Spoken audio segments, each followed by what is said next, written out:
Glória a Jesus, o Senhor. Glória para sempre ao seu nome. Honra e louvor por suas maravilhas, que tudo que respira louve a Deus. Está no ar o programa Oitavo Dia. Você está bem? Como vai? Nós temos uma novidade para você que certamente é uma novidade para muita gente, Padre Paulo. É um assunto que foi descoberto agora, apesar de não ser um assunto tão novo, né? Nós vamos falar sobre a teologia do corpo do Papa João Paulo II. Padre Paulo, certamente muitos católicos não fazem ideia do que o Santo Padre escreveu. O que é essa teologia do corpo? Sim. A teologia do corpo do Papa João Paulo II foi o primeiro esforço, digamos assim, catequético do Papa João Paulo II no seu pontificado. Então nós estamos falando de uma coisa que aconteceu há 30 anos atrás. Não é? Ele, em 1979, começou uma série de catequeses em que ele foi explicando o amor humano e o corpo, né, enquanto sexualidade, relacionamento homem e mulher, como sendo um lugar onde nós encontramos, de alguma forma, uma teologia, ou seja, um conhecimento de Deus. Teologia é isso. Né? Nós temos essa tendência de separar Deus de um lado, a vida espiritual, aquilo que é sublime, que é santo, e o corpo, o sexo, do outro lado, como se fosse uma coisa ruim, uma coisa má, uma coisa que não tem nada a ver com Deus. O Papa João Paulo II, nessa série de 129 catequeses, ele mostrou que não somente as duas coisas não estão separadas, mas como uma ilumina a outra. Né? Então, é algo que ele fez de 79 até 1984.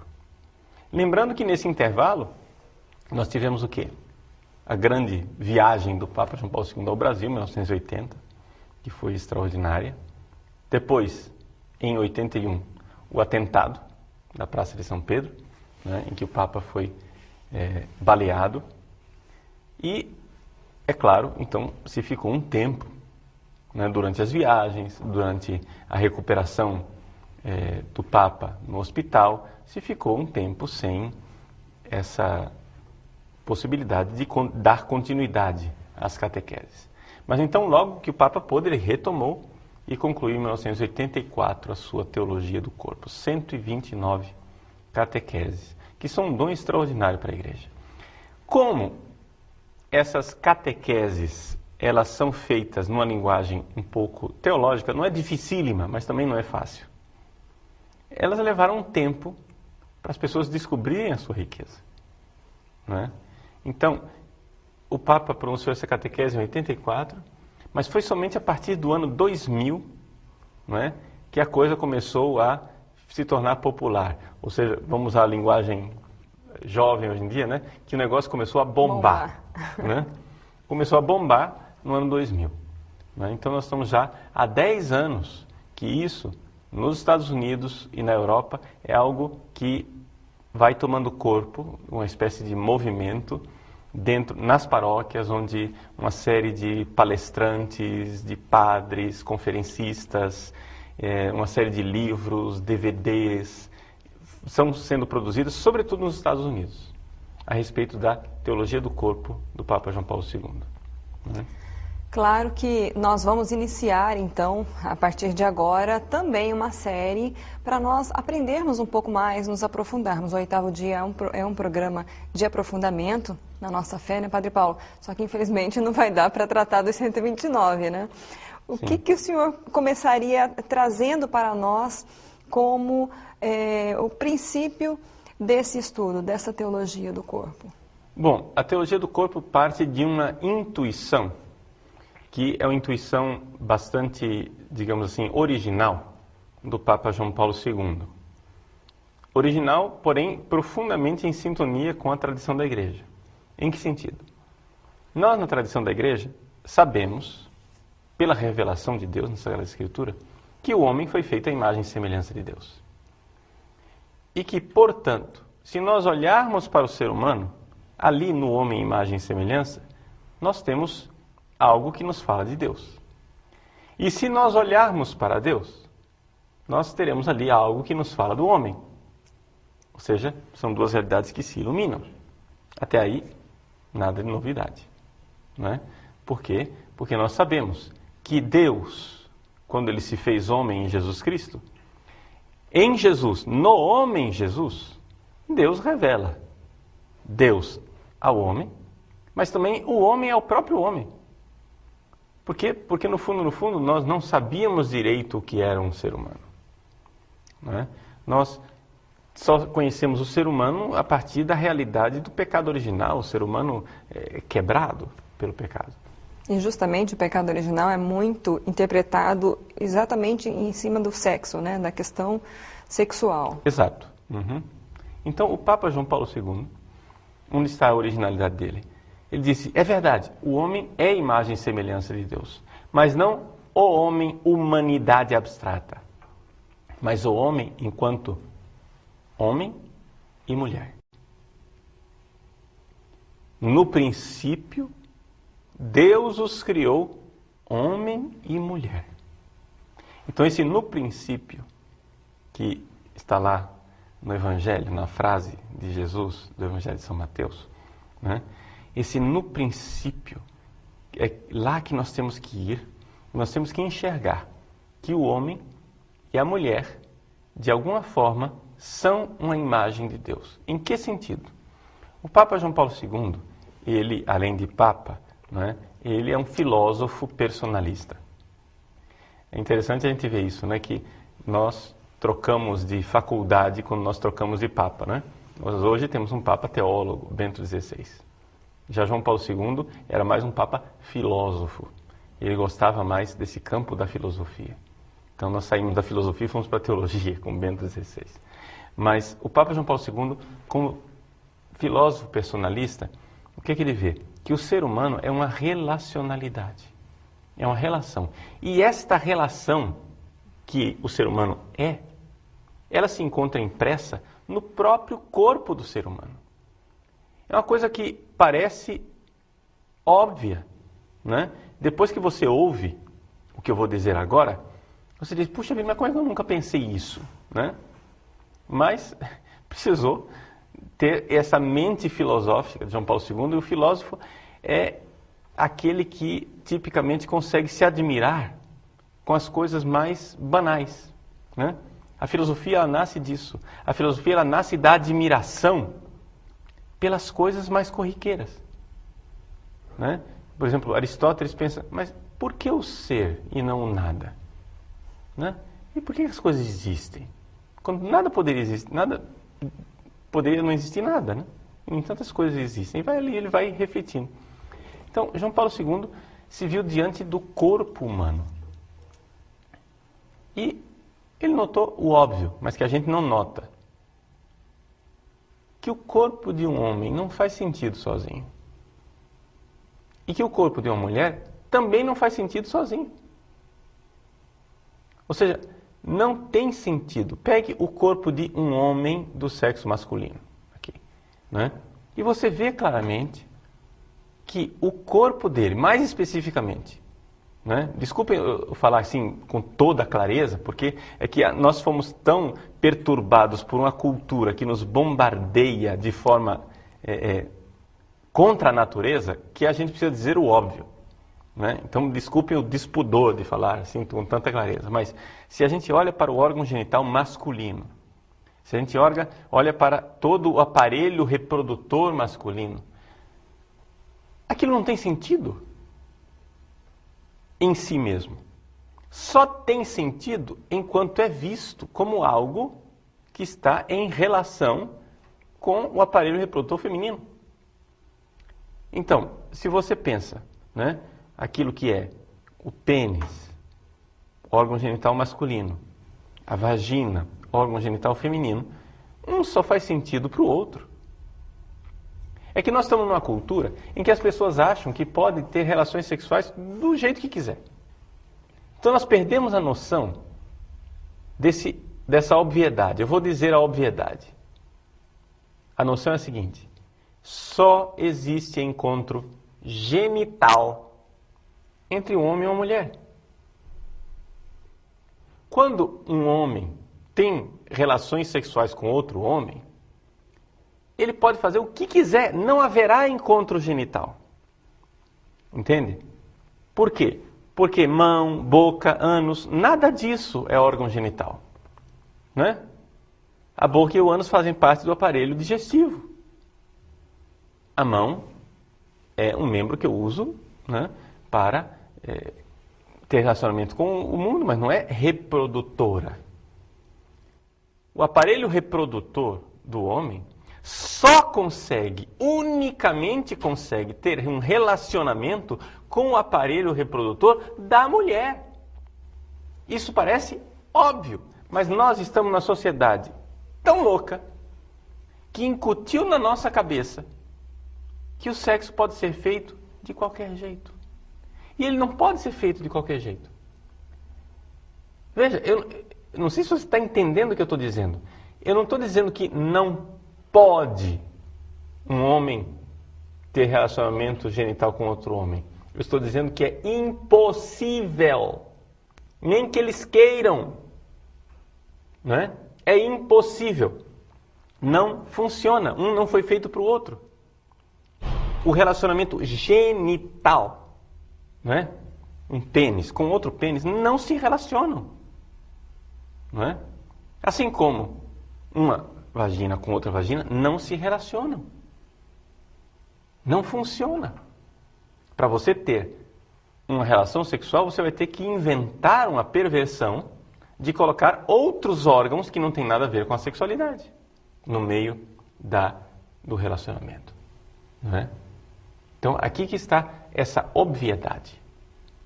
O homem não tem sentido sozinho. Ele é relação. E quais são as consequências que o Papa vai tirar disso? É isso que nós vamos ver. Então, nós vamos fazer o nosso intervalo e nós lembramos a você, estamos tratando hoje da teologia do corpo do Papa João Paulo II, algo muito profundo que é muito importante que você acompanhe conosco. Então não saia daí que o programa Oitavo Dia volta já. Glória a Jesus, o Senhor. Glória para sempre ao seu nome. Glória a Jesus, o Senhor. Glória para sempre ao seu nome. Estamos de volta com o programa Oitavo Dia. Começamos hoje uma nova série de aprofundamento, um estudo sobre a teologia do corpo do Papa João Paulo II, que nós vamos tentar tratar de uma forma até mais enxuta, porque, na verdade, o Papa João Paulo escreveu 129 catequeses. E o senhor acabou de explicar, Padre Paulo, que só existe um relacionamento genital entre o homem e uma mulher. Por que o Papa João Paulo II decidiu tratar dessa forma? Onde ele quer chegar com essa explicação, essa catequese? Sim, onde o Papa quer chegar com esta aparente obviedade. Aí entra a mente do filósofo. Né? Se eu olho para o corpo do homem e vejo que ele é incompleto, eu olho para o corpo da mulher e vejo que aquele corpo é incompleto, que não faz sentido. Ou seja, aqueles dois corpos só têm sentido quando pensados um para o outro. Veja, isso é verdade mesmo, por exemplo, do meu corpo. Eu sou celibatário, eu não sou casado. Eu não pretendo me unir a uma mulher em casamento. E, no entanto, quando eu olho para o meu corpo, eu vejo, ele não tem sentido sem uma mulher. Não é? Por mais que eu não seja chamado ao matrimônio, isso permanece de pé. Então, filosoficamente falando, o meu corpo diz relacionalidade, relação. E relação de amor. Por quê? Porque a relação entre um homem e uma mulher não é simplesmente como a relação dos animais, uma reprodução. Né? Eles vão cruzar como os animais. Não. Os seres humanos não cruzam. Os seres humanos têm uma relação sexual que é sempre uma relação de amor. quando ela é bem feita e verdadeira dentro do santo matrimônio. Pois bem, essa relação de amor. O meu corpo me diz que eu fui feito para me doar como um presente. O meu corpo, o corpo da mulher diz que ela foi feita para se doar como um presente. O corpo do homem diz que ele foi feito para se doar como um presente. Essa doação de amor. É esta a realidade do ser humano. E é aqui que nós vemos então o ser humano, homem e mulher, imagem e semelhança de Deus. Por quê? Porque Deus é amor. Isso só nós cristãos sabemos. No Antigo Testamento, né, Deus se revela como sendo um só Deus. No Novo Testamento nós descobrimos que Deus é um, é verdade. Deus é único, mas descobrimos que Deus não é sozinho. Ele é único, mas não é solidão. Deus é relação de amor, Deus é uma realidade de amor infinita. Pai, Filho e Espírito Santo vivem num relacionamento de amor infinito e eterno. É evidente que esse relacionamento de amor não é um relacionamento sexual, porque Deus não tem corpo. Não é? Então, de forma alguma, o Papa está tentando inferir alguma coisa de relação sexual em Deus. Não é isso. Arquiva a ideia. Né? Em Deus não tem sexo. Mas em Deus, no amor divino, é que nós então vemos que o ser humano é imagem disto. Está entendendo? Não é que, ao ver o ser humano, eu então vou e transporto essa realidade sexual para Deus. Não. É o contrário. Deus se revelou em Jesus Cristo na cruz, no evento pascal, na morte e ressurreição. Deus se revela como Trindade. Uma vez que Deus se revelou, a gente vai e olha para o ser humano e diz: agora eu me entendo. Agora eu sei quem eu sou. Então aí nós vemos que isso que João Paulo II está fazendo, embora a mente dele seja filosófica, é realmente teologia. Teologia do corpo. Ou seja, o corpo me diz algo. Por quê?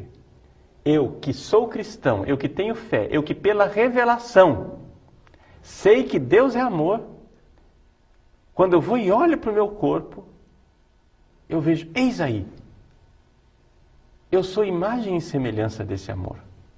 E não é um negócio que está na nossa cabeça assim, eu devo amar, então peraí, deixa eu me concentrar aqui.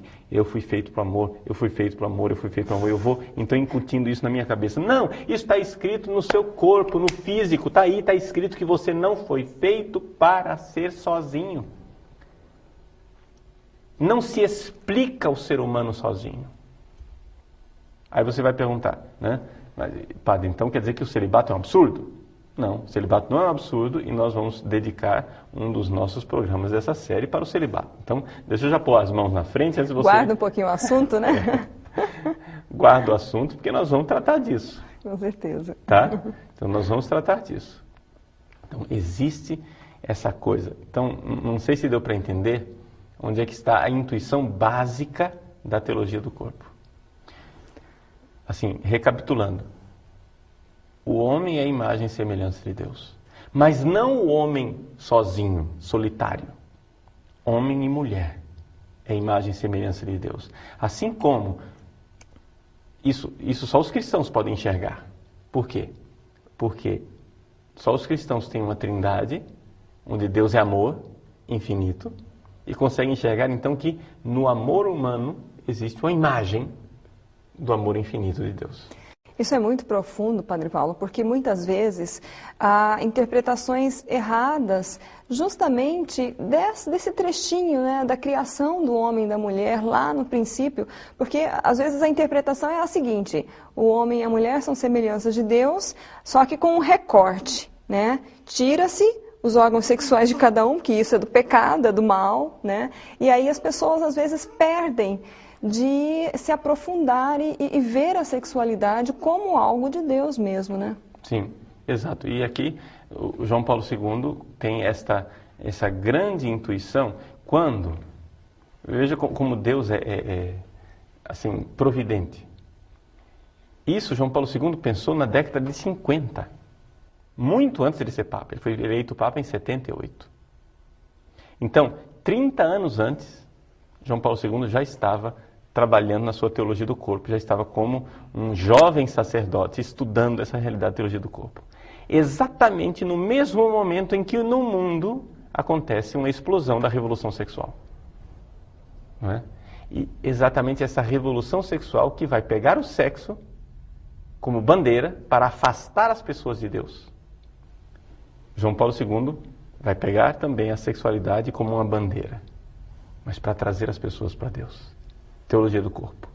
Né? Aqui que está. E é por isso que aquilo que nós propomos para você, nesta série de programas a respeito da teologia do corpo de João Paulo II, é uma viagem fantástica. É algo extraordinário para que nós conheçamos nossa verdadeira vocação. Nós somos chamados para o amor. E esse nosso chamado para o amor está inscrito em cada célula do nosso corpo. O nosso corpo fala disso. Ninguém foi feito para o egoísmo. Todo mundo foi feito para o amor. Então, eu sou incompleto. Não é bom que o homem esteja só. Não é bom a solidão. Né? É interessante que quando a gente vê a criação, né, no primeiro capítulo do Gênesis, Deus faz as coisas e diz que as coisas são boas. Né? No primeiro dia ele fez, é bom, viu que era bom. Viu que era bom, viu que era bom, viu que era bom. No sexto dia, Deus viu que o homem e a mulher eram muito bom. Né? Deus viu que era muito bom. Mas aí quando de repente começa a narrativa, outra vez da criação, no capítulo 2, aparece, não é bom. Bom, bom, bom, bom, bom, muito bom, não é bom. O que é que não é bom? Não é bom que o homem esteja só. Né? E aqui a realidade da solidão egoística que é venerada na nossa sociedade atual. Por exemplo, ninguém mais quer se casar. Ninguém mais quer um compromisso.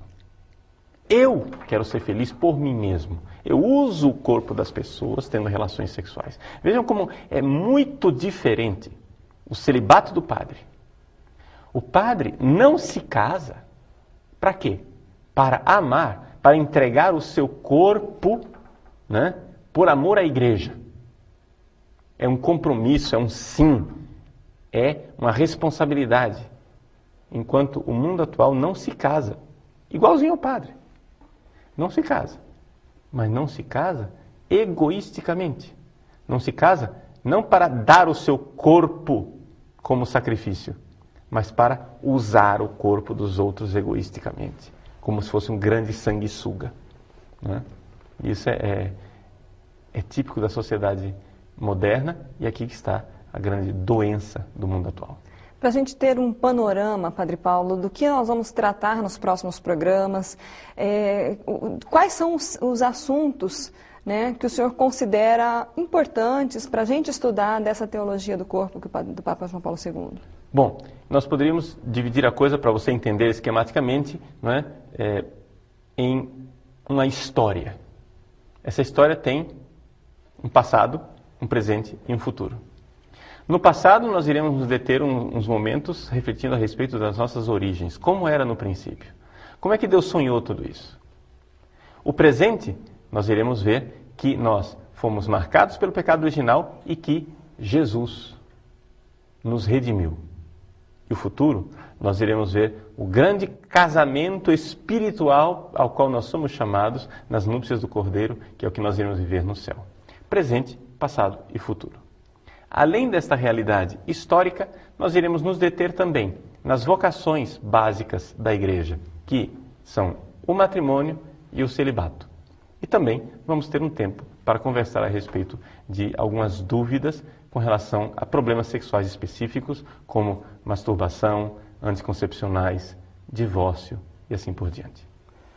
E para esta semana, para que as pessoas reflitam sobre esse assunto, se preparem para o próximo programa, o que o senhor orienta? Que orações, que leituras, para a gente ficar...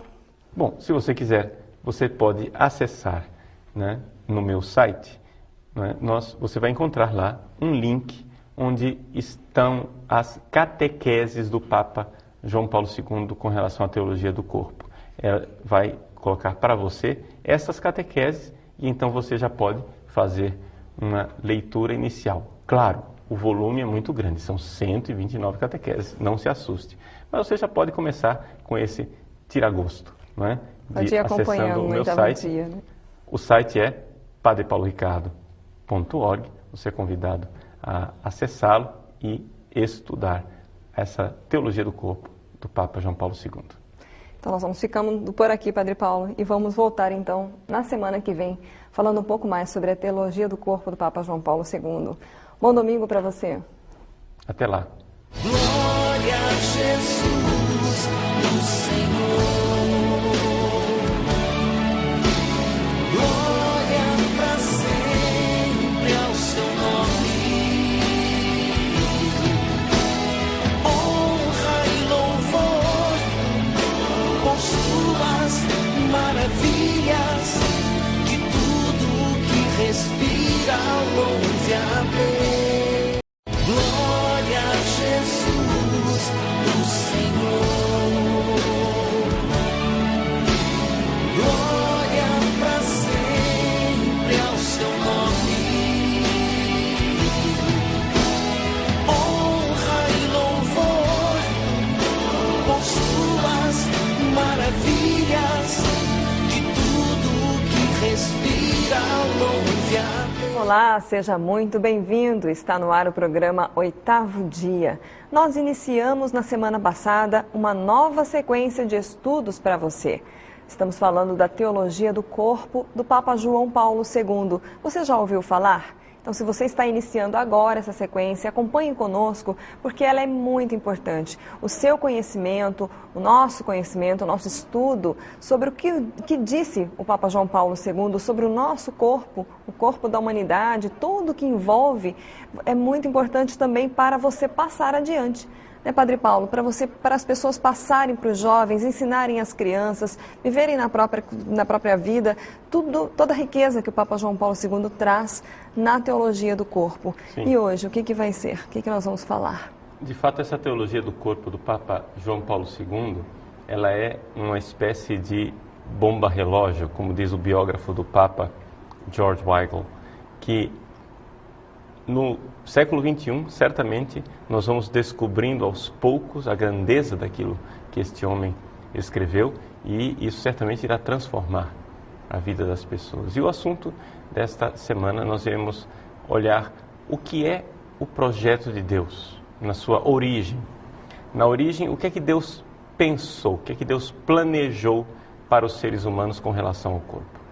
Nós vimos na semana passada, você se recorda, que o ser humano, no seu corpo, ele é a imagem e semelhança de Deus, e o Papa João Paulo II recorda que não é somente o ser humano indivíduo, mas o homem e a mulher são imagem e semelhança de Deus. Isso quer dizer que o fato de nós sermos uma relacionalidade, de nós termos inscrito no nosso corpo que falta alguma coisa, tudo isso é algo que está inscrito no próprio ser da pessoa e fala que nós fomos feitos para o amor, que nós precisamos do outro. Ninguém é uma ilha, ninguém está isolado, né? Então, o que é que o Papa nos propõe, olhando para a origem de Adão e Eva, né? No primeiro capítulo do livro do Gênesis, a gente vê que Deus faz a criação, né? Ele diz que era bom, era bom, era bom, era muito bom. Depois ele começa a criação outra vez, no segundo capítulo. É interessante vocês saberem que o primeiro capítulo do Gênesis e o segundo capítulo do Gênesis foram escritos em duas épocas diferentes. São dois relatos diferentes da criação. No primeiro capítulo é a semana. No segundo capítulo se começa a narrar a criação do homem outra vez, onde Deus vai modelando o corpo do homem. E depois de ter dito, então, que tudo era muito bom, no segundo capítulo a gente vê uma frase que Deus diz que não é bom. E o que é que não é bom? Não é bom que o homem esteja só. né? Esse não é bom que o homem esteja só é revelador, diz o Papa João Paulo II, na sua série de 129 catequeses a respeito da teologia do corpo. Ele diz, veja, Deus criou o homem, mas aquilo que ele diz que é muito bom é o homem e a mulher, não o homem sozinho, né? E aqui a frase que está lá no original em hebraico está dizendo assim, que não é bom que o ser humano esteja só. É interessante isso. Não é que Deus olha assim para o macho, para o homem do sexo masculino e diz não é bom que o macho esteja só, que ele precisa ter uma fêmea. Não. Deus olha para a realidade da humanidade em si. Não é bom que a humanidade esteja só. Não é bom que o ser humano, seja ele homem, seja ele mulher, esteja só. E aí, curiosamente, Deus faz passar na frente do homem os animais, né? E o homem vai dando nome aos animais, vai vendo, etc e tal. Mas chega a uma constatação. Não havia um companheiro para ele. Isso é importante. Se Adão fosse um cientista do século XXI, provavelmente ele não sentiria essa solidão toda, né? Provavelmente ele se enganaria com a ideologia cientificista que existe hoje em dia. E então Adão olha para a macaca e diz, olha, é semelhante a mim, né? É isso que os cientistas modernos fazem. Eles acham que os animais são capazes de fazer companhia para o homem, que os animais são capazes de preencher o nosso vazio de alguma forma. No entanto, Adão, que era mais normal do que um cientista do século XXI, Adão é mais sensato. Ele vê todos os animais e vê a grande diferença.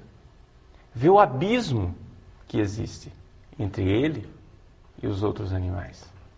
Ele vê que não existe essa continuidade.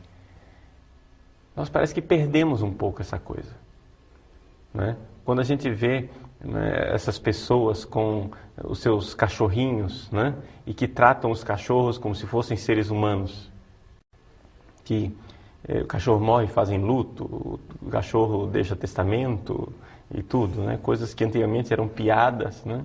Que a gente via só nas peças teatrais, do Alto da Compadecida, né? do cachorro deixar testamento. A piada virou realidade, né? Os cachorros estão deixando testamentos, estão tratando os animais como se fossem seres humanos. Por que isso? Porque nós, seres humanos, estamos perdendo o sentido, o senso da nossa dignidade, da nossa grandeza. Ou seja, nós temos algo que os animais não têm. Nós temos alma imortal. Nós temos essa realidade de que nós somos feitos para a vida eterna, para o infinito, para Deus, para o amor eterno de Deus. E o animal não é capaz disso, o animal não é capaz de amar.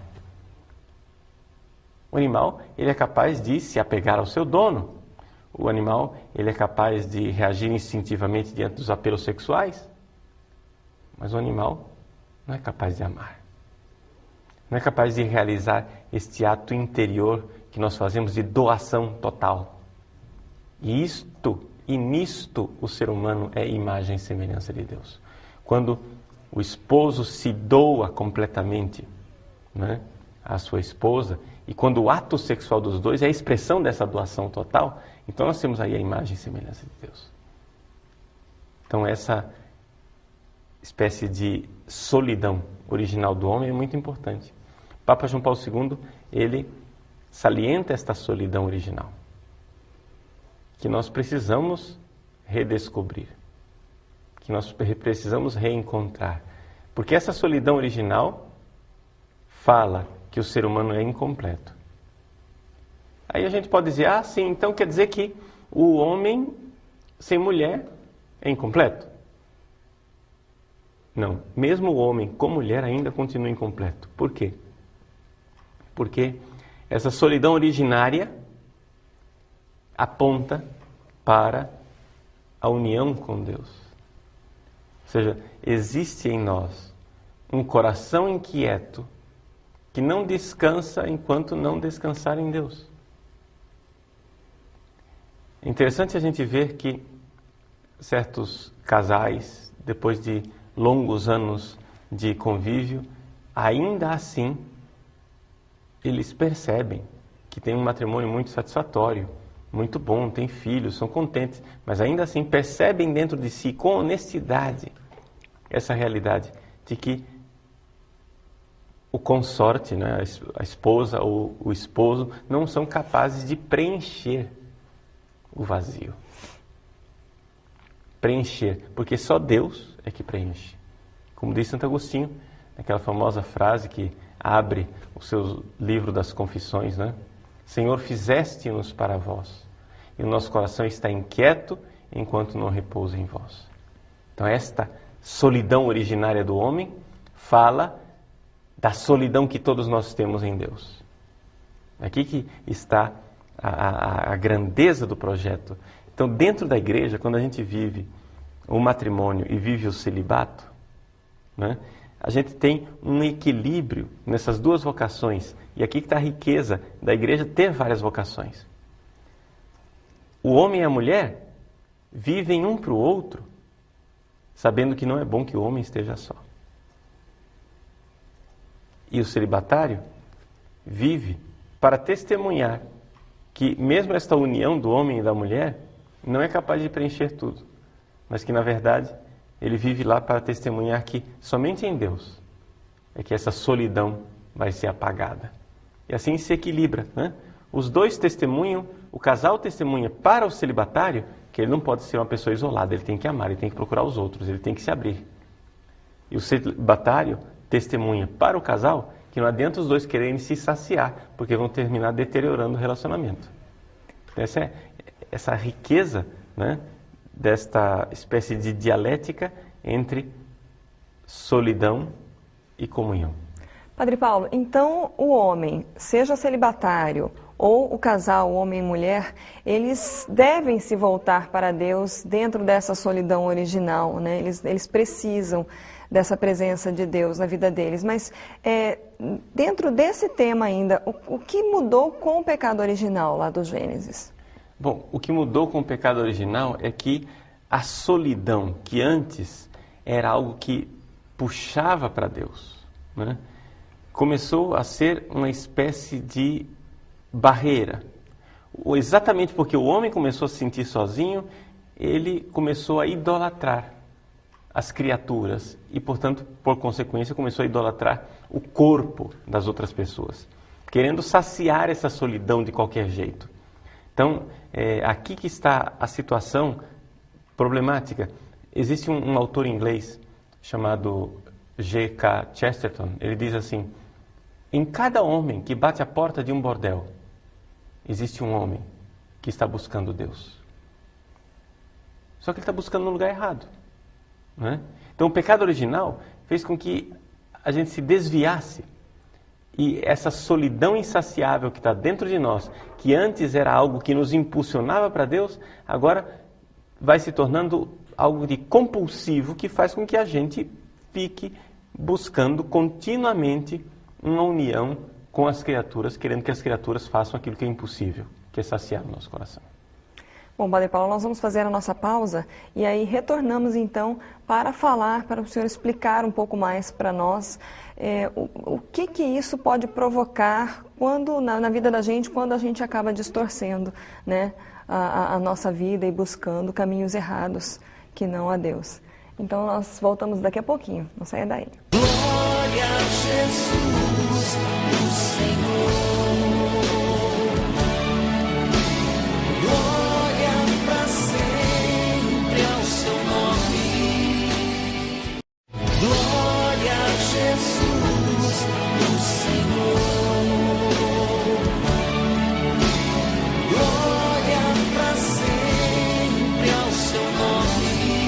Estamos de volta com o programa O Oitavo Dia. O nosso tema é a teologia do corpo do Papa João Paulo II. Padre Paulo, a gente deixou aí uma pergunta no ar. O que pode acontecer? Quais as consequências para o ser humano, quando ele se afasta de Deus, ele se afasta daquilo que Deus sonhou para ele. Nós estávamos vendo no bloco passado a questão da solidão originária. A solidão originária mostra que o ser humano é feito para Deus e somente Deus é capaz de preenchê-lo. Com o pecado original, essa solidão foi distorcida. Então, o ser humano começa a idolatrar e querer, exigir que as criaturas preencham seu coração. Uma das consequências mais claras, né, dessa distorção da solidão originária é, assim, a praga, que nós poderíamos usar a expressão que o Papa Bento XVI usou, do divórcio, né? É a tragédia do divórcio. É uma verdadeira chaga que está no meio da humanidade, porque as pessoas se separam exatamente, a maior parte das vezes, porque transformaram aquele relacionamento que os dois tinham em cobrança, em queixa. Não é? Eu não sou feliz por sua causa. Essa é a frase. Né? Por quê? Porque eu me casei para ser feliz. Ora, nós sabemos que isso não é possível. Não é possível você se casar e cobrar da pessoa com a qual você se casou a sua felicidade. Porque a sua felicidade só será dada por Deus. O seu companheiro, sua companheira, né, de jornada, de caminhada na direção de Deus, que é o seu marido, sua mulher, esse companheiro, ele ajuda você nesse peregrinar, mas não está lá para fazer você feliz. Não é? Quando as pessoas perdem a noção de que Deus é a fonte da felicidade, os relacionamentos humanos se deterioram em cobrança. E aí a gente termina se machucando. Né? Aí não é somente o esposo e a esposa, mas também muitas vezes relacionamento pai e filho. Né? As mães, quantas vezes mulheres se sentem absolutamente tristes porque seus filhos tinham a obrigação de dar a ela a felicidade e eles não estão sendo aquilo que ela sonhava. Mas seus filhos nunca vão dar a felicidade para a senhora. É Deus quem vai dar isso. Né? Então, essa distorção, né? É por aí que a gente vê que a solidão originária vai se transformando numa realidade muito negativa. Nós falávamos no programa passado que Deus, quando fez a humanidade, na história da humanidade, no início e no fim, no alfa e no ômega, existem dois casamentos. O casamento originário de Adão e de Eva, na primeira página do Gênesis, e o casamento final, entre Cristo e a Igreja, o esposo e a esposa, na última página no livro do Apocalipse. A Bíblia inteira está entre dois casamentos. E esses dois grandes casamentos, um fala do outro. Um fala do outro. O casamento de Adão e de Eva, essa união, essa comunhão dos dois, aponta para a comunhão de Cristo e da Igreja. Não é? É essa a realidade do sacramento. Por que é que o casamento é um sacramento? Porque ele é um sinal visível de uma coisa invisível. O que é o invisível? O invisível é a união entre Cristo e a Igreja. A união entre homem e mulher deve apontar para aquela comunhão perfeita que nós viveremos no céu. Uma pergunta, Padre Paulo, que eu já ouvi muito, dentro ainda desse tema que o senhor está explicando sobre a comunhão originária, como seria a humanidade se não tivesse havido o pecado original? O que seria esse plano de Deus para a humanidade? Como que a gente conseguiria visualizar? Que eu acho que é alguma dúvida, né?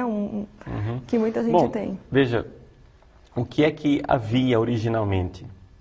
Havia o fato de que o corpo do homem e o corpo da mulher eram um sinal para o outro que levava para Deus. Aqui que está a grande diferença, a grande realidade, né? Havia uma inocência originária. O pecado original, de fato, nos quebrou no meio, né? Fez com que nós vivêssemos a nossa sexualidade de forma idolátrica. Então, aqui que está a coisa. Nós pegamos ícones e transformamos em ídolos, não é?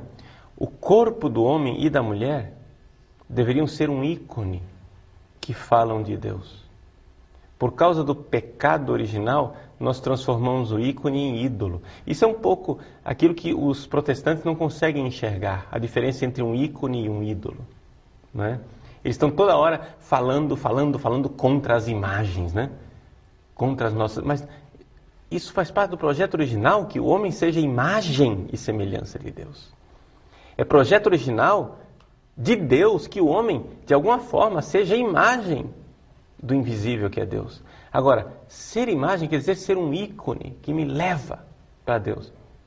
Pelo pecado original, nós temos uma tendência de transformar o ícone em ídolo. Agora, essa tentação está aí. Nós vamos então desistir do projeto de Deus só porque a tentação existe? Nós vamos desistir daquilo que Deus queria? Né? Não, nós temos que voltar àquela admiração originária de Adão por Eva, onde um não usava o outro, um não era objeto do outro, mas havia respeito mútuo e não havia essa cobrança mortal, destrutiva, onde um quer ser feliz às custas do outro, mas existe sim essa realidade de que estamos juntos, caminhando para aquela comunhão que virá no céu. Então, nós conseguiremos, se quisermos, viver essa comunhão originária na nossa vida, né, Padre Paulo? Como Sim. é que a gente pode fazer? O que o Senhor recomenda para as pessoas para buscarem essa comunhão, para buscarem o projeto original de Deus na vida delas? Bom, a primeira coisa é nós entendermos que mesmo o paraíso de Adão e Eva, mesmo lá aquela inocência originária, não era o paraíso pleno. Ou seja, não houve, nunca no passado, e não haverá jamais no futuro, um paraíso pleno aqui na Terra. Também lá em Adão e Eva, eles sonhavam com o paraíso que seria estar com Deus definitivamente. Não é? Então a primeira coisa, eu acho assim, bastante prático e concreto, é nós desistirmos de um sonho de paraíso aqui na Terra e entendermos que enquanto nós quisermos o paraíso aqui na Terra, a única coisa que nós seremos capazes de produzir é o inferno. Marido e mulher, quando começam a cobrar o paraíso aqui na Terra, eu não tenho paraíso por sua culpa, a realidade da família se transforma num verdadeiro inferno. Quem quer realizar o paraíso aqui, termina fazendo o inferno. Esse é o grande problema. Então, na prática, nós precisamos sempre ter clara a realidade de Deus no céu e, portanto, espiritualidade. Não é possível matrimônio sem colocar Deus junto na realidade do casal. Padre Paulo, nós temos que encerrar o programa, mas vamos deixar o convite para as pessoas continuarem a acompanhar o 8º dia, continuarem esse estudo com a gente e falar um pouco do seu site. Pois é, nós estamos com um projeto no site padrepauloricardo.org que você pode sempre acessar e gostaria que você também não somente acessasse o site, mas nos ajudasse. Existe toda uma seção do site que tem palestras mediante assinatura. A assinatura é bastante barata, é R$1 por dia. Portanto, é uma coisa que muitíssima gente pode alcançar. Conto com a sua ajuda, porque esse projeto do site conta com uma equipe também que precisa ser sustentada, né, exatamente por esses assinantes. Então, acesse o nosso site. Nós estamos agora com programação também gratuita, semanalmente. Nós temos 2 podcasts, um sobre a Palavra de Deus e a homilia da semana e um outro sobre temas eclesiais interessantes. Acesse, você vai gostar. Deus abençoe você e a gente se vê na semana que vem.